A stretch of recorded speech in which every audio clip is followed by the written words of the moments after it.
नमस्कार बहन। कलयुग में हिंदू धर्म में दान का बहुत बड़ा महत्व है। अगर कोई व्यक्ति पूजा पाठ जब तक नहीं करता हो तो दान धर्म को अपना ले, उसका जीवन लोक परलोक में सुधर जाएगा, उसके जीवन में परिवर्तन आ जाएगा। दान क्या है, आइए हम लोग इस पर चर्चा करें।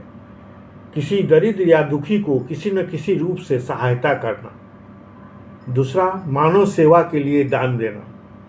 और तीसरा, गरुड़ पुराण में ब्रह्मा जी ने कहा है, श्रद्धा से किए अपने प्रिय वस्तु का त्याग वो दान कहा जाता है। दान हमेशा गुप्त रूप से करना चाहिए। आजकल हम देखते हैं कि मंदिरों के दीवालों पर नाम खुदे रहते हैं। दान बताने से पुण्य छीन हो जाते हैं। दान दिखा कर देने से अहंकार पैदा होता है।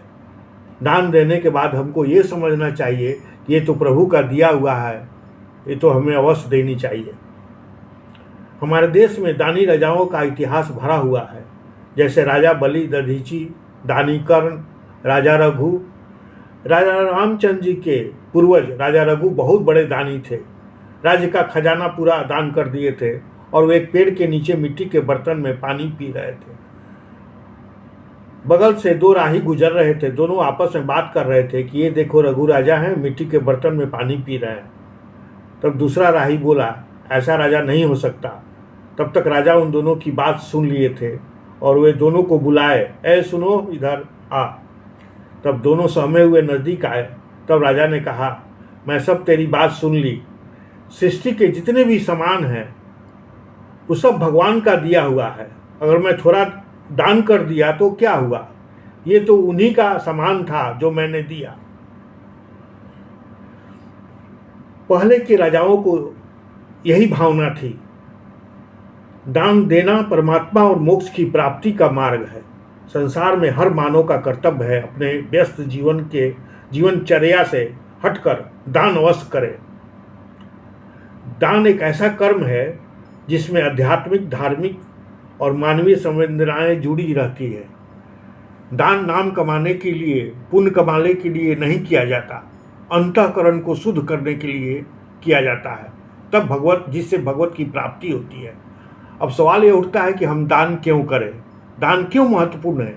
इसलिए कि जब हम गृहस्थ जीवन में कमाते हैं उसका एक अंश दान में जाना चाहिए, क्योंकि उस कमाई में कहीं न कहीं पाप छिपा रहता है, वह दिखाई नहीं देता। बहुत लोग ये कहते हैं कि हम मेहनत से कमाए हैं, दान क्यों करें। ऐसा नहीं, कलयुग में कोई भी कमाई करो उसमें पाप का समावेश रहता ही है।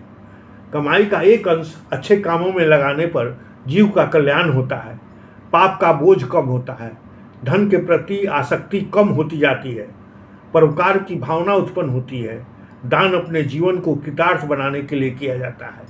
गृहस्थों के लिए दान मूल धर्म है, उदारता के विकास के लिए किया जाता है। शास्त्र में लिखा हुआ है, दान से दुर्गति का नाश होता है, दान से किस्मत का भी बदलाव होता है। दान देने के भाव होना चाहिए। ऐसा नहीं कि करोड़पति ही दान करे। दान 3 वस्तुओं से हो सकता है, तन, मन, धन। अगर किसी के पास धन नहीं है वो तन से सेवा कर सकते हैं। अगर व्यक्ति घर पर नहीं है, बाहर है, तो वो मन से भी कर सकता है। वो सबसे बड़ी सेवा है। माया के 3 स्वरूप हैं, सात्विक, राजस, तामस।